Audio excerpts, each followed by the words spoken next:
Bob Dylan was my idol, and Bob Dylan took LSD. LSD is medicine, a different kind of medicine.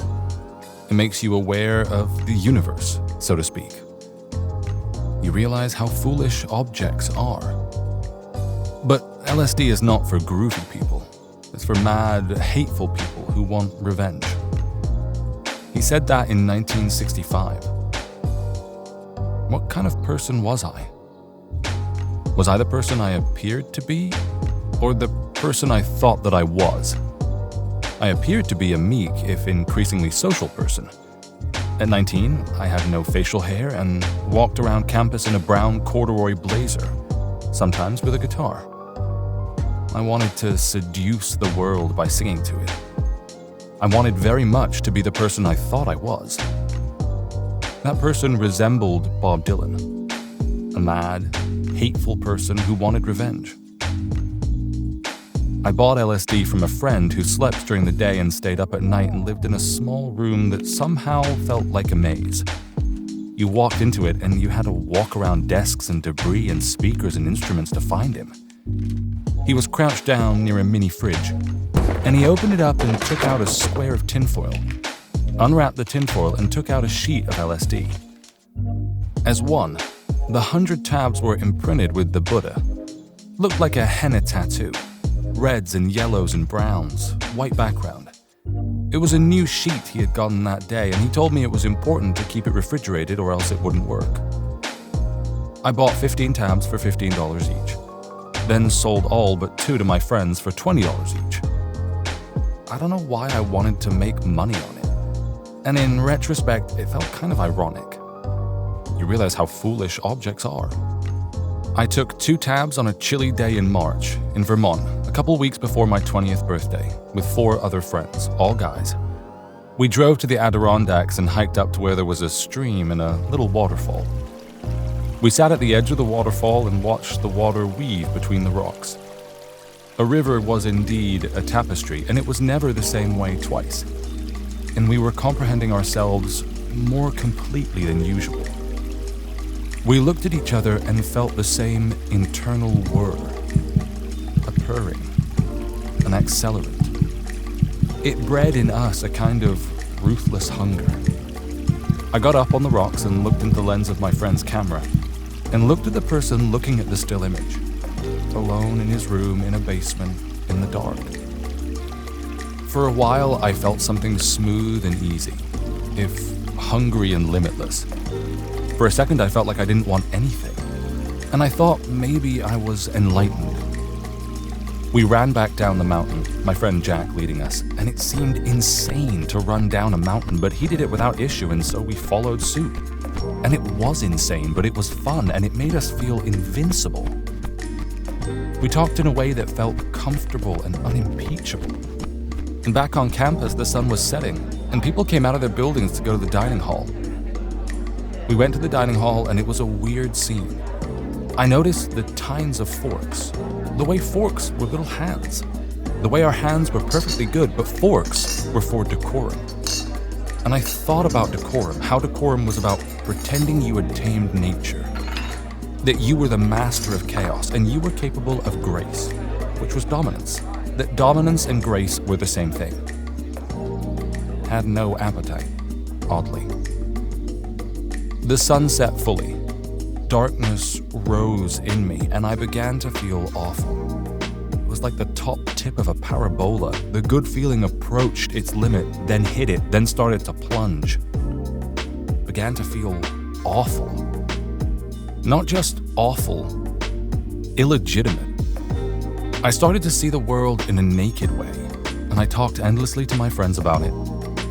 We went to the dark basement of Jack's house. My friend Sean lay on a nondescript green couch, looking at the ceiling and talking about time. What was there to say about time? A feeling in me didn't want to hear about it, but I listened to him. My illegitimate feelings spread through my body.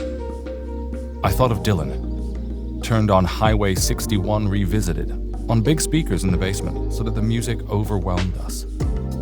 It was my favorite Dylan album, and I hoped that its familiar insistence would soothe me. Illegitimate? Meaning what? I was a person, yet I had no right to personhood. Nobody did. But that didn't exempt me from feeling illegitimate. Life was a pointless concoction of DNA and blood and other juices, and I was being led by a rope of intertwining desires.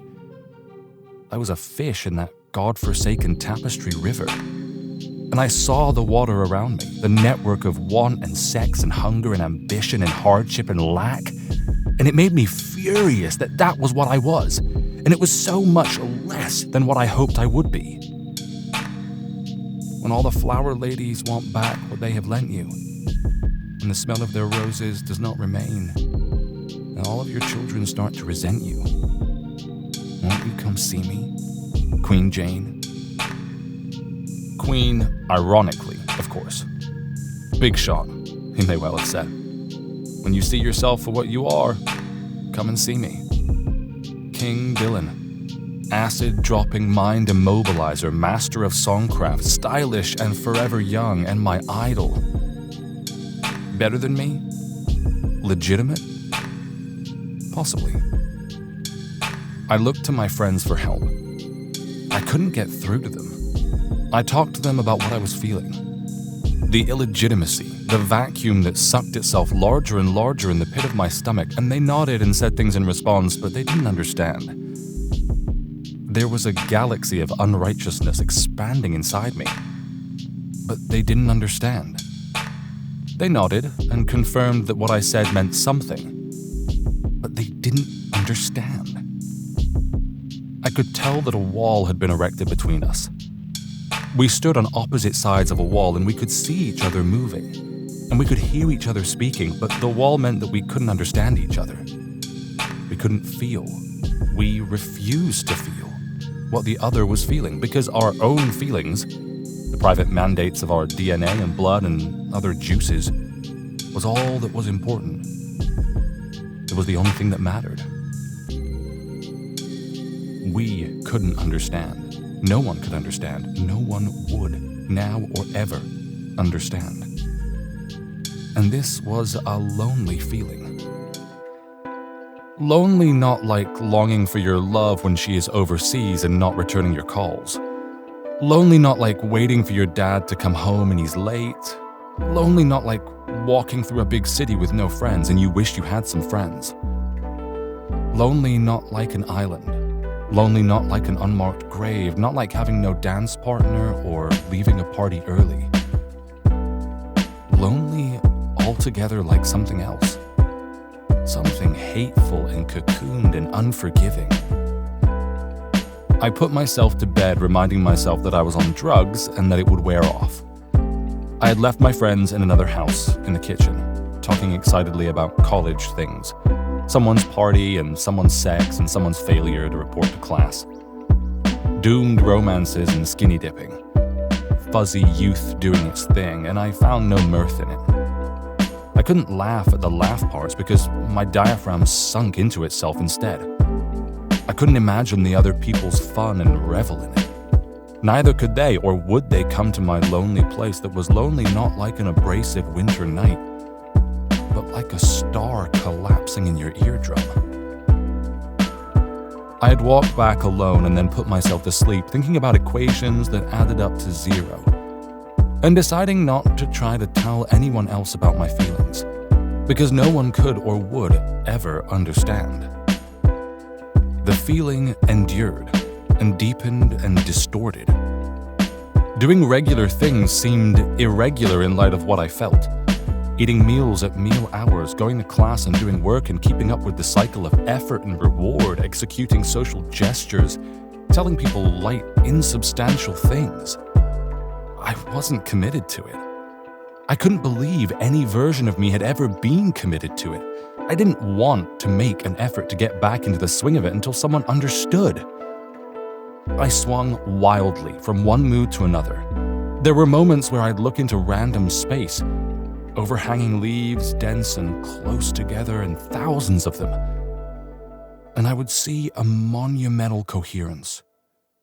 Everything was okay. Together. Satisfying on the most fundamental level. Each detail was in its place. The wind through the leaves was like a bow through so many violin strings. An orchestral harmony, a symphonic delight. I could feel the bass consistency in things, and it made me feel solar. Then there would be a snap. What snap? Out of somewhere, nowhere, a question mark would collide with my settled idea.